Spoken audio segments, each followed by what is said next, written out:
All right, can everybody see my first slide that says Chapter 1, Chemistry, the Study of Change? I can see it. All right, perfect. One person can see it. That's good enough for me. Okay, just as a reminder to my students who are online right now, if you have any questions, feel free to type them in the chat where I'm typing hello right now with an extra L. Anyhow. All right, well, let's get started here. Chapter 1, Chemistry, the Study of Change. And chemistry is definitely a science for the 21st century. You can't escape chemistry, even if you try, even if you talk to somebody who doesn't enjoy chemistry. Can everybody see my screen? Yes. Okay. I see someone in the comments says they don't see it, but I'm not sure if they can see it. Okay, well, we're going to have to move along. Anyhow, so where do we find chemistry in our everyday life? Well, the answer, you can guess that your chemistry teacher is going to say everywhere, right? We find chemistry everywhere. I mean, these are just a very small, set of examples of where we find chemistry in our everyday life. And these are some that I just kind of picked out here. What if a student in this class might be interested in health and medicine? Okay, what if a student is interested in health and medicine? Well, where would you find, chemistry in health and medicine? The first place that I would say would be drugs, right? Most drugs that are prescription drugs or over-the-counter drugs are made of molecules, which are made of atoms. Another place that you might find chemistry involved is in something like anesthesia, right? Which is where we use a drug to anesthetize a person, vaccines, antibiotics, gene therapies, things like that. What else? If you're interested in the environment, okay, maybe you're interested in the petroleum industry or natural gas or nuclear energy, right? Fossil fuels, just the gasoline that we put in our car. If you go to the pump and you see an octane rating, that has something to do with chemistry because octane is a molecule. If you look at the gas pump and it says ethanol is added to your gasoline, well, ethanol is also a molecule. It's found in alcoholic beverages too. All right. What about nuclear energy? Well, we're not going to talk a whole lot about nuclear chemistry in this class, but nuclear power is also the result of chemistry. It's where we take atoms and we bombard them with neutrons. And anyhow, that's not really the subject of tonight. But the idea is that chemistry is all around us. And this is a slide that we could literally stay on this slide for the next half hour and just say, okay, well, chemistry is here, it's there, it's everywhere. It's in every facet of our lives. We can't escape it. What about materials and technology? Well, if you think about polymers, okay, what's a polymer? Something like nylon or Lexan is a polymer. Kevlar, if you've ever heard of a Kevlar vest, a bulletproof vest, that's made from a polymer. Liquid crystals, if you have a LCD screen on a TV or a computer monitor, those are made of liquid crystals, which are a special type of molecule. Polymers are another type of molecule. Molecular computing's not something I'm really interested in, but I worked in the pharmaceutical industry for most of my adult life, so I'm aware of molecular computing.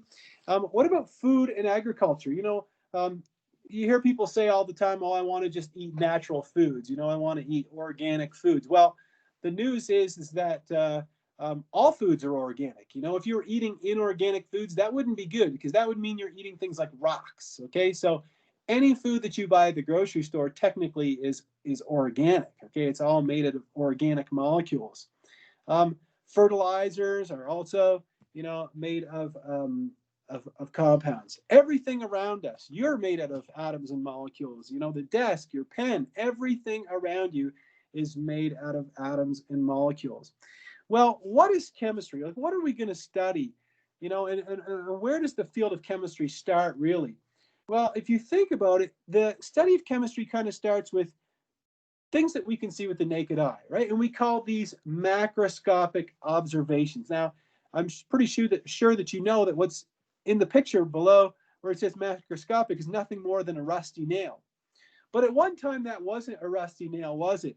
It was just a regular old nail, okay, but it's got iron in it. And we know that when you expose iron to water and to oxygen in the air, it turns to rust. It starts to rust. It starts to degrade or decompose. So we know that there's something going on there. Now, we can't see the atoms and molecules, but we can use chemistry to explain this observation that we can make with the naked eye. So essentially what we're going to do is we're going to use chemistry, which occurs at the microscopic level, to explain macroscopic observations, things that we can see with the naked eye. Now, there's something I don't like about the word microscopic on this slide. Okay, there's something I find a little bit offensive about it.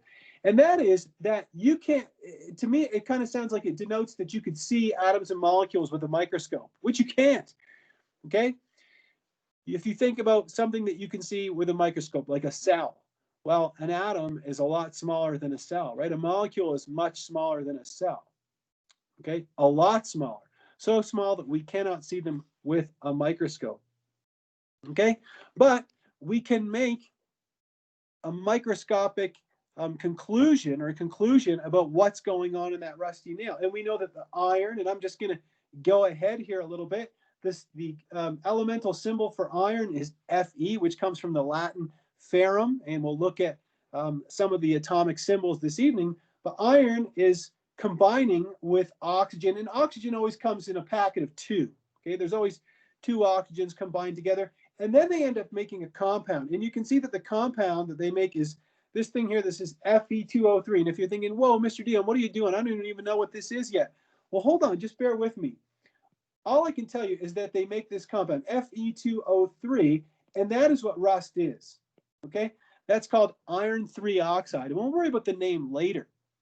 But the idea is that the iron is combining with oxygen to make something brand new, something that it wasn't before, okay? So it's changing the composition of that nail, and that's why it's going from the iron nail to rusting. Now, if you've taken chemistry in high school before, your head's probably hurting by looking at my equation, and you're thinking, that's not balanced, Mr. Dion. That doesn't obey the laws of conservation of mass. Well, we could balance that out by putting a 4 here and a 3 here and a 2 there. And again, balancing equations is something that we will learn as the semester progresses. Well, what's the scientific method, right? The scientific method is something we're going to use a lot in the lab, but something that we need to discuss before we can really get down to brass tacks in chemistry class, right? If you've taken any science class in high school or junior high or in another college course, I'm sure that you've heard of the scientific method before, right? The scientific method is nothing more than a systematic approach to research, right? To bursting and to pushing the frontiers of science, okay? And the scientific method starts with an observation. We have some kind of observation, and then we go and we make some research about that observation. Why is this phenomenon happening, right? We come up with a proposal as to why that phenomenon might be happening, and then we make a representation or we perform some kind of experiment, to help justify our understanding or our observation, our proposal as to why this observation occurs. And then we interpret the results, and then we go right back to the observation again. Now, a word that I was trying to avoid using there is when we have that observation, okay, before we can make our experiment, we come up with a hypothesis, okay? And a hypothesis is nothing more than an educated guess. Here, it says it's that a tentative explanation for a set of observations. And so if you ever were to work, let's say, as a graduate student or work in a laboratory where research is done at a high level, what you simply do is you make hypothesis and experiment, and then you check your results and you do it over and over and over again. And that's kind of what's going on here with this diagram, is that you keep modifying your experiment and then you test it again, and then you modify it again and you test it again, okay? So that you can gain a greater understanding of the phenomenon that you wish to understand. Okay, so that's what the scientific method is. Now, a little bit about laws and theories. These are words that are thrown around all the time. Okay, a scientific law and a scientific theory. Now, when it comes to laws, it says here that a law is simply a concise, a brief statement of a relationship between phenomena that is always the same under the same conditions. So a law is hard and fast, okay? It is set in stone. It's not going to change. I like to think of a law as the what, okay?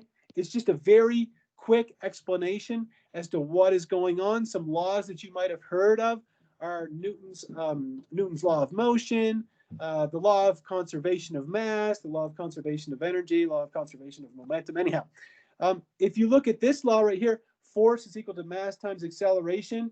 You might have seen that in high school physics. That's F is equal to M times A. That's Newton's second law of motion. But again, you see that the law is simply saying what's happening. It's a very concise statement. Whereas a theory is more like the why. Why is this occurring? It provides an explanation for a whole bunch of facts. Okay? All right. Some examples of theories that you might have heard of would be the Big Bang theory. Okay? That is a theory that's found in the field of astronomy. In the field of biology, you might think of cell theory. But in chemistry class, we're going to be more interested in chemistry theories, aren't we? Things like atomic theory, which we're going to learn as the semester progresses. The kinetic molecular theory of gases is another theory in chemistry that we're going to look at. So that's the difference between a law and a theory. And of course, you're responsible for knowing this. You can see this would make a really easy question for your first exam. I could ask you, something about the definition of a theory and the definition of a law. Anyhow, we had to go through how many slides before we could get to a definition of what chemistry is. The definition of what chemistry is simply the study of matter, right?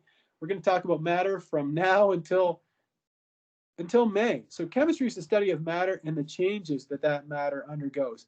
Matter, as you probably already know, is anything that occupies space and has mass. So you are matter, your desk is matter, your table, your cell phone, your clothes, everything is matter. Anything that occupies space and takes up mass. Now, what is a substance? Well, a substance, and we're going to look at many substances throughout the semester. A substance is a form of matter that has a definite composition and distinct properties. There's a couple of substances shown right down here. The one that's in the graduated, this is called a graduated cylinder. There's only part of it shown here, but there's a liquid in here, and that liquid is mercury. Okay, so this is liquid mercury. I wouldn't recommend, playing with liquid mercury. If you get mercury poisoning, it can be very, very dangerous. Now, the atomic symbol for mercury is actually Hg, which comes from hydrogyrum, I think. Anyhow, so mercury is actually a metal that's a liquid at room temperature. It's kind of interesting. But mercury is a substance. Some of you might have seen a mercury thermometer before. Or maybe if you've ever worked in a lab, if you've ever seen a vacuum gauge, some vacuum gauges have mercury inside them. Another substance is shown over here, and I'm sure you all know what this one is. This is a gold ingot here, so this is gold. And the atomic symbol for gold is Au, which comes from the Latin aurum. You can think about it like Au, give me back my gold. Anyhow, gold is also a substance. Okay, so we got a couple of substances here. Mercury, again, is a metal that's a liquid at room temperature. It's the only metal that's a liquid at room temperature, and gold is a metal that's a solid at room temperature. Now, I'm sure there's somebody out there thinking, what about gallium? Isn't gallium a liquid at room temperature? No, gallium has a very low melting point, but it is technically not a liquid at room temperature. Anyhow, before we move on, something else I just want to point out to you that's kind of interesting, and you've probably noticed it already, is that the elemental symbols that are found on the periodic table of elements are oftentimes, it seems like they have no bearing on the names of the elements. Like gold, it's not Go or anything like that, or Gd, it's just Au, right? Mercury is Hg. And again, the reason why is because many of the names, not all, but several of the names on the periodic of elements in the periodic table, or sorry, the symbols on the periodic table, they come from Latin or Neo-Latin or German, they can come from other languages. Anyhow, just a little more food for thought there. Well, let's talk about, we've looked at substances. Let's talk about mixtures. What if we mixed some substances together? What kind of mixtures could we have? And the answer is there are two types of mixtures that we can get, okay? And a mixture is a combination of putting two or more substances together, but the substances still retain their distinct identity. So we're not reacting them, okay? If you've ever studied chemistry before, we're not converting these substances into something else. They're still retaining their identities, but they are in a mixture. Now, the two types of mixtures that we're concerned with are homogeneous mixtures and heterogeneous mixtures. Those are the two types. Now, a homogeneous mixture, you can probably guess, is completely uniform all throughout the mixture. Okay, an example of a homogeneous mixture, just the first one that comes off the top of my head. Let's say you took, some kind of vessel, maybe a pitcher or something, and you put some water in it. So the symbol for water, the molecular formula for water is H2O. Maybe I could just write water in there. Anyhow, we have water, and if we put Kool-Aid in there, right? If we put some Kool-Aid crystals in there, let's say it's blue, the Kool-Aid crystals, right? They're not being converted into something else. It's still delicious Kool-Aid, okay? But now it's dispersed completely throughout the water. So you get your, how do you spell Kool-Aid? Kool-Aid, all right? Anyhow, so the Kool-Aid is dispersed completely throughout the water, and everything is completely uniform, right? You don't look at Kool-Aid or Gatorade in a pitcher and say, hey, look, there's more Kool-Aid crystals on that side. Can you pour me a glass from the left-hand side of the pitcher? No, it's all completely spread out, okay? It's completely spread out evenly. Whereas a heterogeneous mixture is a mixture where the composition is not uniform throughout. Now, this is just an example that comes from our textbook. It's kind of a funny example. It's showing iron filings in sand. And earlier on, you saw that the elemental symbol for iron was Fe. So in sand, the molecular formula for sand, and again, we'll talk more about molecular formulas later, but it's SiO2, which is silicon dioxide. So what we have here is we have a mixture of iron and silicon dioxide or sand, but you can actually see the particles. I mean, even on this little screen, I can still see the particles of iron in there, and I can still see the particles of sand. We could come up with all kinds of examples of heterogeneous mixtures. Think about a salad, okay? If you mix up a salad, it's got tomatoes, cucumbers, lettuce, cheese, whatever, you stir it all up, right? It's all mixed together, but it's not completely uniform, okay? Maybe you take this, you're like getting some salad and you grab the spoon, you're like, I'll just take it from this side, there's more tomatoes in it, like those, right? So that would be an example of a heterogeneous mixture. Another example, and I'm just thinking here kind of off the top of my head, another example of a heterogeneous mixture might be something like a marble, right? If you've ever seen a marble stone, you'll see different minerals in greater concentrations throughout the marble stone, maybe. Anyhow, if we have a mixture, let's say we have some water and Kool-Aid or some iron filings and sand, how will we separate mixtures? Are there any way to separate mixtures? Because the substances retain their identity. They didn't change their identity. So could we separate a mixture? And the answer is yes, okay? And the way that we separate a mixture is by physical means. And if you're like, what does it mean by physical means? What do you mean by that? All it means is that we're not converting anything into anything else. It's still going to retain its identity. Now, the easiest explanation of the separation of a heterogeneous mixture is this one right here, right? We had our heterogeneous mixture here of the iron filings and sand. Well, you know that iron is magnetic. If you've ever taken a magnet and a nail, you know that the nail will be attracted to a magnetic field. So if we pass a magnet over the mixture of iron filings and sand, what's going to happen is the iron will simply be attracted to the magnet, while the sand is not going to be attracted to a magnet. It's going to get left behind, right? So that is a way to separate that heterogeneous mixture that we just looked at, right? The iron and sand or silicon dioxide, just by virtue of their magnetic properties. One is magnetic and the other is not. The other example that's shown here is distillation. Now this one's still not very complicated, okay? What's the idea of distillation, okay? What is distillation used for? Well, distillation is a way to, let's say, to separate two liquids with different boiling points. Okay? So let's say you have, for example, let's say you have liquid A, okay, and it's got a boiling point of, I don't know, let's say 50 degrees Celsius. Okay, and let's say you have liquid B and it's got a boiling point of 90 degrees Celsius. Well, if you have a mixture of A and B here, and you start heating that up with a flame. Okay, let's say you have a flame under there and you start heating it up.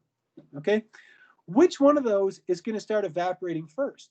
The one that's going to evaporate first is the one with the lower boiling point. That means that A is going to or the gases of A are going to travel up this column here, and then they're going to hit this condenser, and the condenser is cold.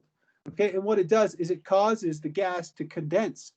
And so what would happen is if you heated this slowly, let's say you heated it to, I don't know, 60 degrees. Well, the liquid A is going to boil, isn't it? But liquid B is not going to boil it because it doesn't boil until 90 degrees. And so the liquid A would be driven off here, and then you could collect it over here. And, that's how, one of the principles behind making moonshine. Give me a thumbs up if you follow me on separating a mixture by physical means. Give me a thumbs up on the chat. All right. All right. All right, perfect. Good.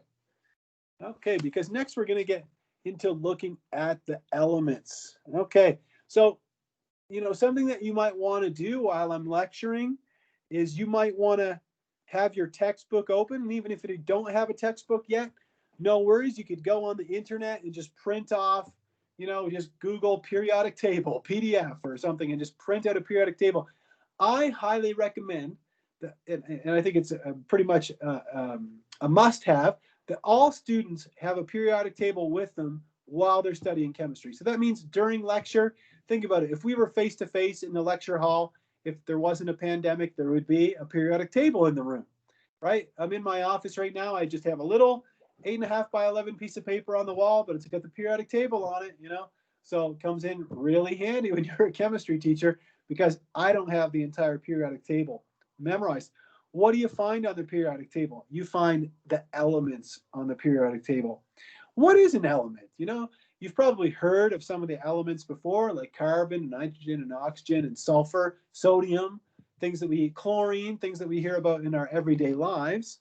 An element is simply a substance that cannot be separated into simpler substances by chemical means. Now, I'm sure there's somebody who's hearing the sound of my voice and saying, well, what about nuclear chemistry? Can't I break an atom apart into, the neutrons and protons? And you can, but that's not chemical means. That's nuclear chemistry. That's something else. That's something you'll discuss in Chemistry 112 if you choose to take that class. So again, an element is the simplest form of matter that can't be broken down by chemical means. Now, on the periodic table today, there's somewhere around 118 elements that have been identified. It says here that 82 of the elements occur naturally on Earth. Some examples, I should put a colon here. Some examples would be things like gold, which we said had the elemental symbol AU. Aluminum, that one's a little bit easier. It's AL. Lead has a symbol PB. Oxygen has a symbol O. Carbon and sulfur are C and S respectively. So some of those are a little more intuitive than others. Now, again, those are naturally occurring elements, but there's a whole holy host, 36 other elements that have been created synthetically by scientists. And examples of those are things like technetium, okay? Technetium, americium, seaborgium. Okay, these again are elements that have been made synthetically and usually, or I shouldn't say usually, I should say many of them have only been isolated in very, very small amounts, okay? Some of them have only been isolated, for very brief periods of time, very small amounts. And so we're not going to focus a whole lot of our attention on those elements, but they can come up, okay? Especially when you talk about nuclear chemistry, you will talk about some of those elements. Anyhow, the elements, what else can we talk about the elements? Let's look at a list of some commonly used elements. Now, obviously, if there's 118 elements in the periodic table, this is not an exhaustive list. And in fact, I recommend looking through the periodic table. If you have a copy of the textbook, on the inside cover, there should be a list of all the elements and all their symbols and all their names, so you could read through all 118 of them. But here are some of the ones that are going to come up all the time in this class, just all the time. So much so that I promise you that if you stick with this class until the end, a lot of them you'll have memorized some of their properties. Even by the end of the class, you'll be like, I don't even have to look it up anymore. I've done it, I've looked at it so many times, it's just stuck in my brain. Okay, let's take a look at all these, just kind of rifle through them here. We've got aluminum, arsenic. You know, people say I want to live a really natural life, you know, and stay away from dangerous chemicals. Well, arsenic is a very dangerous poison, and arsenic is found in apple seeds. So there goes your, you know, hope of living a totally clean and natural life. But the amount of arsenic that's found in apple seeds is really, really small. Okay, very, very small amount. So don't stress about that a whole lot. Anyhow, then we have barium, bismuth. You might have heard of bismuth. It's found in something called Pepto-Bismol. It's got, you don't have to know that, but anyhow, just kind of an interesting thing here. Bromine, then we've got calcium. Of course, you know calcium is found in bones.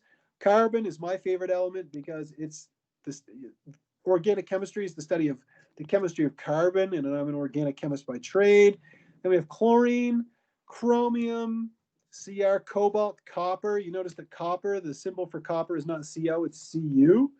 Then we got fluorine and gold. We talked about that. Hydrogen, which is H.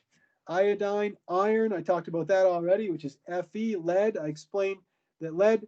The Pb comes from, I don't know if I'm pronouncing this correctly, but it's plumbum. How would you spell it? Like that. It's a Latin term for lead. Magnesium and manganese. I find sometimes students get these mixed up. They'll want to write down the symbol for magnesium and they'll write Mn. Okay, Mn is manganese and Mg is magnesium. Next we have mercury, and again I told you that the Hg it comes from the word hydragyrum. Again, this is just historical. You don't need to know it, but just in case you have an inquiring mind. Next we have nickel and nitrogen, oxygen, phosphorus, platinum. All of these are pretty intuitive. Then you have potassium. The K comes from, I think it's Latin, but it comes from the old word kalium, which means potassium. Then you have silicon, silver, which comes from argentum. I'm really giving a history lesson here, aren't I? I hadn't planned on that. Anyhow, sodium, that comes from natrium. Natrium, and again, I think that's Latin as well. Sulfur, tin, which comes from stannum, and then tungsten comes from wolfram. Maybe you can look those up yourselves. And then you have zinc. So again, I highly recommend just take the time quickly, you know, maybe after class tonight, just open up your book or even just Google it and look up all the elements, look up all their names, look at all their symbols. You know what? The more practice problems you do in this class, trust me, the more intuitive it will come to you. You'll get to be very familiar with all these elements really quickly if you practice in General Chemistry 1. Well, we've looked at substances. Now, what about a compound? You actually heard me kind of eke the word compound out in my speech a couple times tonight. I let it slip out. I kept saying a compound, a compound. Well, what's a compound exactly? Okay. A compound is a substance composed of atoms of two or more elements chemically united in fixed proportions. Okay. Now, this one is kind of difficult sometimes for students because you'll also hear me say the word molecule. And a lot of times the word molecule and compound can be used interchangeably, but they can't always be used interchangeably. So notice that a compound has to have two or more elements. Okay. Now, examples of compounds. Now, again, if you've never studied chemistry before, do not fear. Okay. I'm not trying to scare you or anything like that, but let me just try to show you some things that you might have heard of. And if you haven't, well, we're going to look at compounds in even more detail later on. But some examples of compounds would be something like water. Okay. Now, the molecular formula for water is H2O. What that means is that water is comprised of two hydrogen atoms. That's what this little subscript 2 means. And it's also comprised of one oxygen. Another compound, something composed of two or more elements, would be something like carbon dioxide. Carbon dioxide. There's a lot of talk going around about the Paris Climate Accord, and CO2 is responsible for greenhouse gas. It's a greenhouse gas. It's responsible for global warming.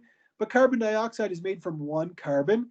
And again, you see this subscript 2. That means there's two oxygens in carbon dioxide. Another example of a compound, if you've studied biology at all, you might have heard of glucose. Now, glucose has 3 different elements in it. The formula for glucose is C6H12O6.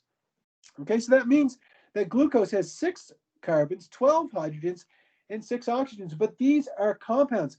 They're made of these elements, and they're in what? Fixed proportions. Okay, there is no carbon dioxide that has an extra oxygen or no carbon, right?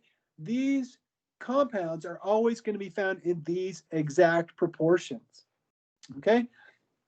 Compounds can be separated into their elements. Yes, they can be, but not by physical means. Remember that we said that if we had a mixture that was homogeneous or heterogeneous, we could separate them by physical means, like using the magnet or distillation. Well, a compound cannot be separated by physical means. It has to be separated by chemical means. Now, that's something that I'm sure many of you haven't seen before, but I'll just show you one example, a quick example. You can take water, okay? You can take water and you can convert it into hydrogen, which is H2. Hydrogen always comes as a pair or a package of two, and you can also convert it into oxygen. So you can actually separate the hydrogen and oxygen in water into hydrogen gas and oxygen gas. Now, again, if I have somebody who's listening to the sound of my voice who has taken chemistry before, you're probably thinking, Mr. Dion, I don't like your equation. It's not balanced. Let me do that for you. Okay, so now we have a balanced equation. And I'm sure there's somebody who's hearing the sound of my voice who's even done this reaction before. If you just take two wires and put them off the terminals of a 9-volt battery and throw it in a glass of water, you're going to start to see bubbles come off of the wires. And that is what you're doing, is you're separating the hydrogen and the oxygen from each other chemically, okay, by chemical means. It's a process called electrolysis to form hydrogen and oxygen gas. So that's the electrolysis of water. Now that's, a whole other kettle of fish, but the idea still stands that we can separate a compound by chemical means. Something to think about, all right, as we move ahead. So let's kind of summarize all of these different classifications of matter, right? It's, think about chemistry. Chemistry always kind of comes up on you, doesn't it? You start with something like Mr. Dion just says, matter is everything. And you're like, this class is going to be easy. And then I do this. I'm like, well, we can divide matter into all this. You're like, oh, darn it. Okay. So what we're going to do is we said matter is anything that has mass and takes up space. Okay, good. Air is matter. My baseball hat is matter. We got a piece of wood here on my desk. That's matter. Everything is matter. But we can, kind of subdivide the matter into mixtures, right? We said that we could have heterogeneous, right? We could have heterogeneous or homogeneous mixtures, and we said that we can separate those by physical methods into substances. Remember when we separated the iron and the sand, right? The substances there would have been the iron, right? The silicon dioxide, which is also a substance. So we can separate mixtures, okay? Now, again, the mixtures, I guess I didn't need to write homogeneous and heterogeneous, did I? It's down below it. But anyhow, and when it comes to substances, we can have compounds and we can have elements, right? Remember that a compound is made from two or more elements, isn't it? And we said that we can separate a compound into its elements by chemical means, okay? And we went over that as well. Well, now that we've talked about the classifications of matter, let's continue our discussion of matter and talk about the states of matter. In fact, there are 3 states of matter. Now, I know there's somebody who's like, Mr. Dion, there's more than 3 states of matter. What about, plasmas or something? Okay, we're not going to worry about that at all in Chemistry 111. If you want to research plasmas, be my guest, okay? But that's not even going to come up in this class. The 3 states of matter that we're going to be concerned with in general chemistry are solid, liquid, and gas.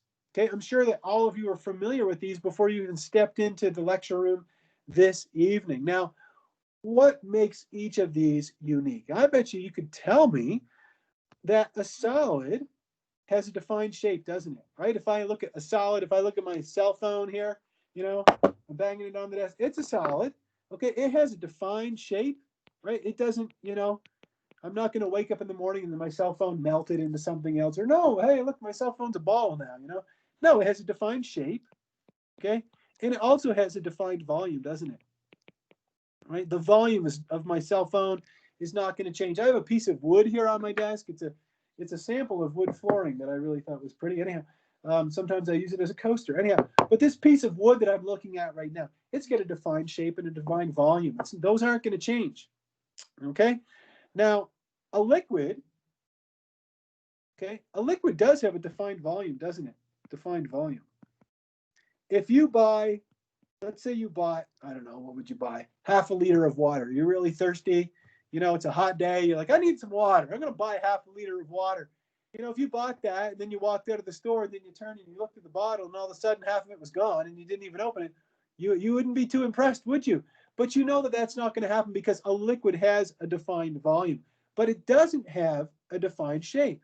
Okay, so we'll put undefined shape, right? A liquid always takes the shape of the container. So we'll put here takes shape of container or vessel, whatever you pour a liquid into, right? It's going to take the shape of that container. Now, a little bit more about solids and liquids. We'll get to gases in a second. But let's think about the particles in a solid and a liquid, because you can see the little spheres here. These are the representation of the particles. You see that in the solid, the particles are packed close together, so close that each one of them is in contact with the maximum amount of other particles, you know, pretty much. I mean, there are some exceptions to that, and we'll talk about, you know, crystal packing later on, but that's neither here nor there. The idea is that, you know, you see these particles are really close together. They're not moving. Whereas in the liquid, yes, the particles are still close together, but there's freedom of movement of those particles, isn't there? It almost seems like there's a little more space. Now, maybe yeah, maybe no. That depends on the solid, you know, being converted into the liquid. But the idea is that even though the particles are still close together, there's freedom of movement of those particles, right? There's nothing to stop this particle, let's say, from moving. You know, it could move all around. Okay, so that's another difference between solids and liquids. If we think about a gas, okay, a gas takes the shape of its container, and it doesn't have a defined shape, does it? So we'll put here no defined shape or volume. A gas is just going to take up whatever volume it's got. Okay, now that might be counterintuitive for you. Like, well, if I only have 1 liter of gas, is it going to take up a whole room? Technically, yes. Okay, because you open up that 1 liter of gas, it's going to spread out. Okay, it's always going to take up whatever space it's in. So a gas doesn't have a defined volume. And we definitely know that a gas doesn't have a defined shape. Right? A gas is always going to seek to take on the shape of whatever container it's in. And if we take that one further and examine the particles in here, what do you see? The particles in a gas, holy hell, they're pretty far apart, you know, even in this diagram. And I can tell you right now that the particles in a gas are very far apart. They're so far apart that oftentimes, or most of the time, the particles don't even interact with each other. Okay, they're not attracted to each other. They don't repel each other. They're not even attracted. They're just far apart from one another. Okay, so that explains why a gas doesn't have a defined shape or a defined volume. Before we move on, something I just want to, you know, another bug I want to put in your ear and let you know about are the symbols that we use in chemistry for the states of matter. So when I write down the molecular formula or the formula of a substance like water, right? You're all familiar with H2O, I'm pretty sure. Anyhow, if I write down the formula for water, sometimes you might see me put a little L beside it like that. That L in brackets means that it's a liquid. Other times, you might see me put a letter G after a substance, say like carbon dioxide. Carbon dioxide at room temperature is a gas. So we put a little G in brackets after that. And that tells us that it's a gas. What's something that would be a solid at room temperature? What about lead? Okay, maybe you got an old house with some lead pipes in it or something. Lead is a solid at room temperature. And so we put a little letter S after it by that, like that. So if you see me use these symbols, okay, after a formula, or sorry, after a substance or after an element, that just tells you what phase it is. So if I write this out, then you know, hey, water, it's a liquid, right? If I write this out, you know it's CO2, it's a gas. Lead, it's a solid, right? And that helps if I'm showing you a molecule that you're not familiar with. Then you'll know, hey, Mr. Dion's telling me that this is liquid. He's telling me this is a gas, right? Now, again, for the people who have studied chemistry before and for the people who haven't, there's one more phase of matter that we're concerned with that isn't on this slide, okay? But it's something that you'll see me, you know, write down from time to time, and it's AQ. AQ stands for aqueous. Aqueous, okay? And we're not there yet. We'll talk about aqueous later on. But what aqueous means is it's a solution, okay? So let's say you put like glucose, which is sugar. If you put sugar in water, and you would write, you know, you'd write glucose, which is C6H12O6, And then after it, you'd put AQ, and that means that it's in water. That's all it means. Anyhow, I just wanted to throw that in there. You know, I like kind of just adding little tidbits that are going to help my students out all throughout the semester. Trust me, everything that you've learned this evening in chemistry, it's going to be important for the first exam. And chemistry is an additive subject. It's a cumulative subject.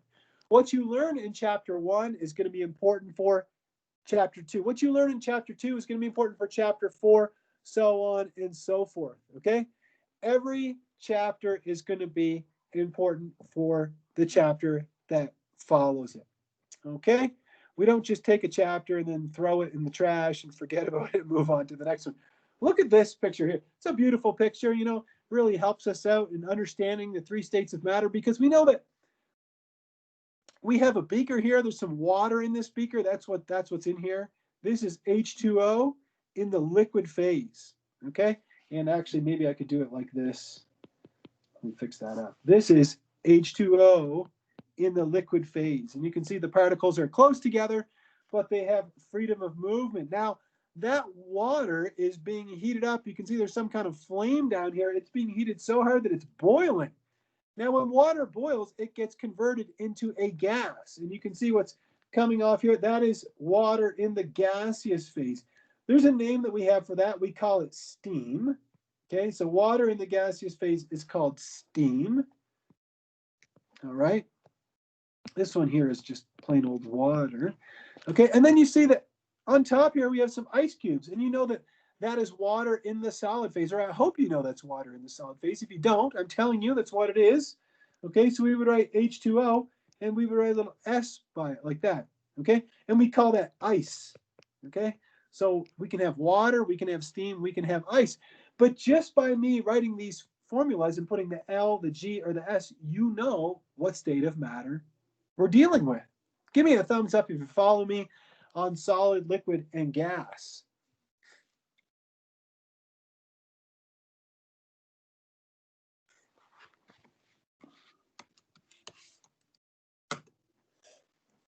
Excellent. Great.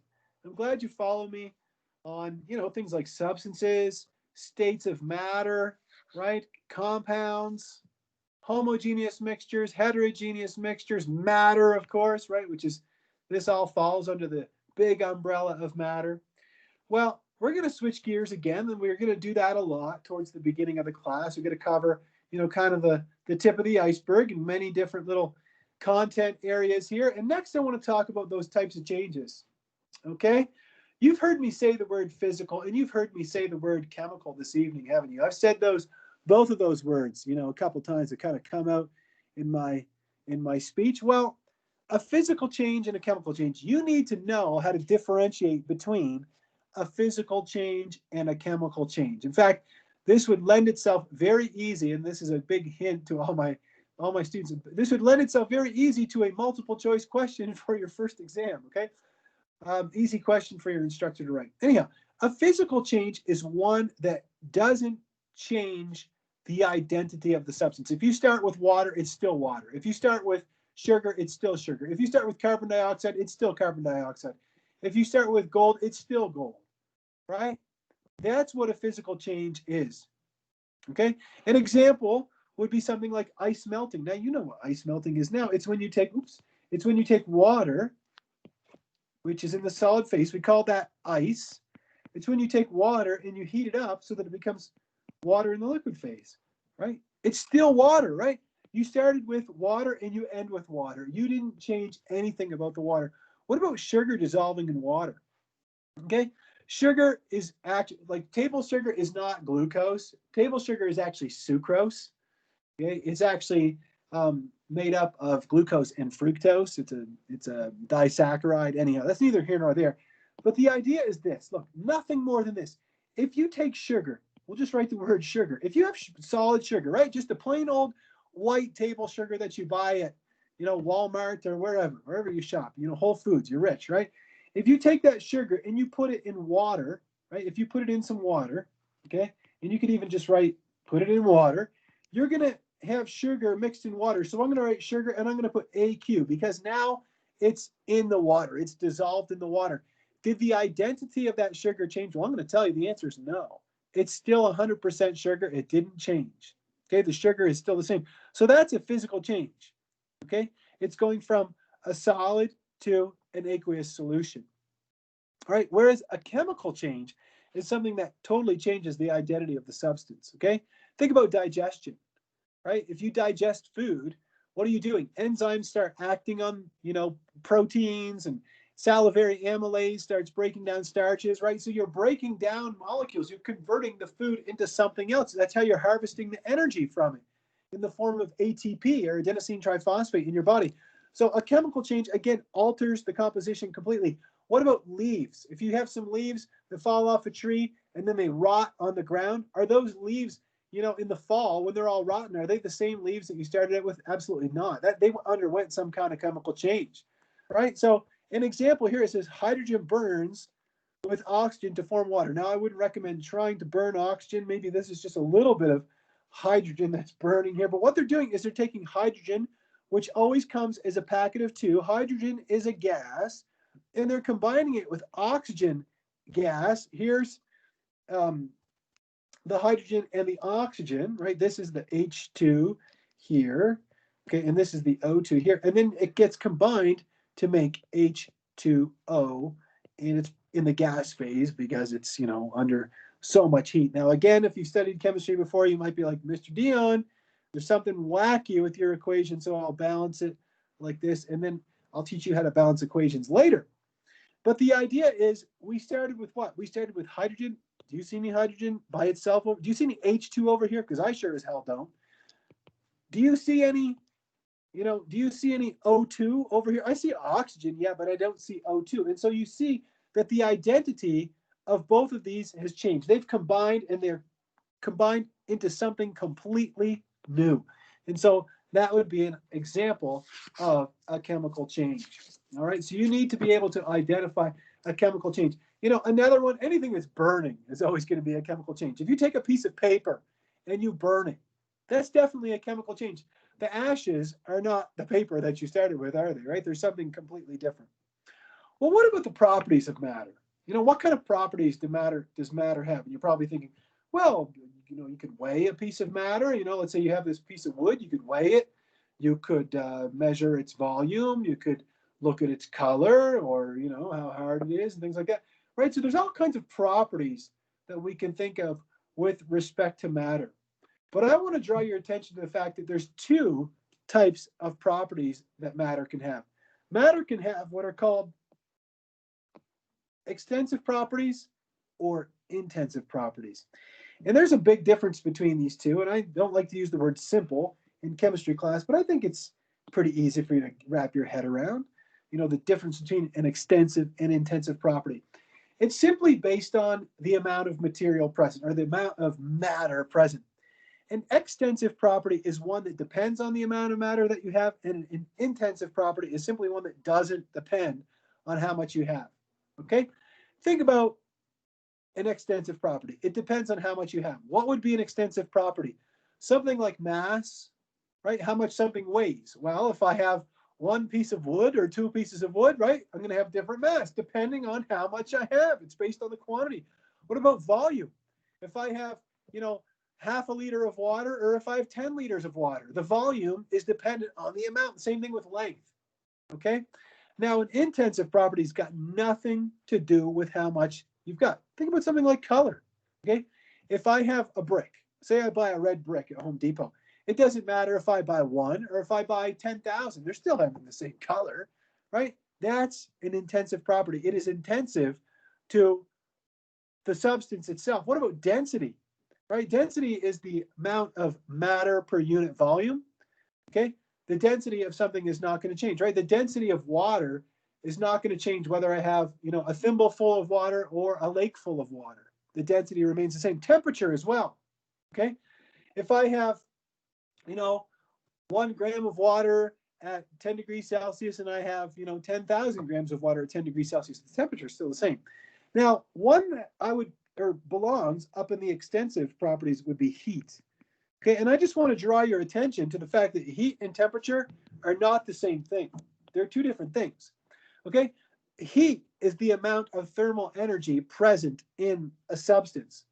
So let's say you had, one drop of water at 100 degrees Celsius. Okay. So there's a temperature associated with that. But the thermal energy that's trapped inside that one drop of water at 100 degrees Celsius, if you dropped one drop of boiling water on your skin, you probably wouldn't like it. You might say, ouch, even. You wouldn't appreciate it, but you'd be like, okay, I'll move on with life. Whereas, God forbid, if somebody poured a gallon of boiling water onto you, still get the same temperature, but there's a lot more heat in it, isn't it?